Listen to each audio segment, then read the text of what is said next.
I do want to talk about Russia specifically because in our conversation last time, you point blank said, we are in a war with Russia. We just don't have the troops on the ground yet. And since then, I've been asking the other contenders that I've been able to speak with that same question to see where they land on this issue. And just this past weekend, in the 11th hour, a government shutdown was averted. But one of the things not in that stopgap measure was funding for Ukraine. What are your thoughts on that? Well, I think this is, again, just the lack of leadership of the Biden administration. Clearly, there are Republicans that feel like the Ukraine is, somehow, nicknamed Hunter Biden's war because of the potential conflicts of Hunter Biden, serving on foreign country boards of directors and possible, payments to Biden family members that are really, point to influence peddling. And while everybody's innocent until they're proven guilty, I mean, it's super disturbing that we might have government officials at the highest levels enriching themselves and their family by just selling access and influence. I mean, that's like third world country stuff. So it is a really understandable to me that people are confusing these issues, and they just feel because of the corruption that is potentially shrouding the Biden family, that somehow then it's not important for us to support a democracy that has managed to, without us sending a troop, destroy 6,400 Russian tanks. I mean, the idea that if you just said, wow, I got a bargain for you, you send a little bit of money, no troops, and they'll destroy a peer competitors. I mean, 2 years ago, we thought Russia was one of our competitors as a superpower from a military standpoint.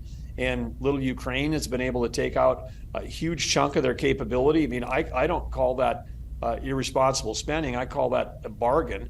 But on the fact is, we do have, there's no blank checks. There has to be accountability. We have to track every dollar. We've got to get NATO to step up. All those things that just make common sense. But if you do let Putin just draw a line with a Sharpie on the map and say you get to keep what you have, we're basically inviting any foreign country to just invade a neighbor, and then whatever they get, we're just going to say, okay, let's call it good, and then you end up the way we did with North Korea, South Korea, and we see, wow, the difference between one of the world's strongest economies, South Korea, and one of the most oppressed nations in the world, North Korea.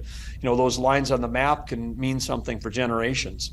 President Biden, when this bill came to his desk, he did release a statement saying we need more funding for Ukraine. Senators Chuck Schumer and Mitch McConnell also agree, but that wasn't in the House's bill. So, point blank, do you support more funding for Ukraine?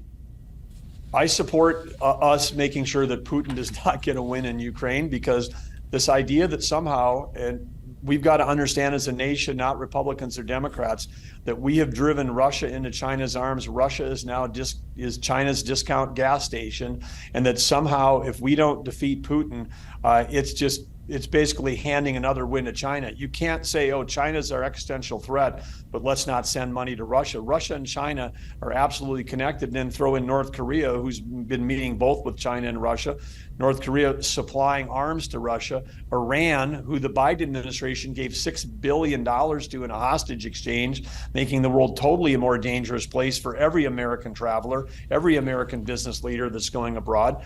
You do that, and then who's supplying arms? Who's supplying drones to Russia? Iran. So it's like we're cutting deals outside of Congress through the Biden administration to send billions of dollars to Iran, and then we're not giving money to the one country that's actually fighting against these countries. So again, if we had the right leadership in the White House, Americans would understand the nature of this conflict, I think, in a deeper way, and understand why it's important for every American that we don't give Putin a win. A win for Putin is a win for China.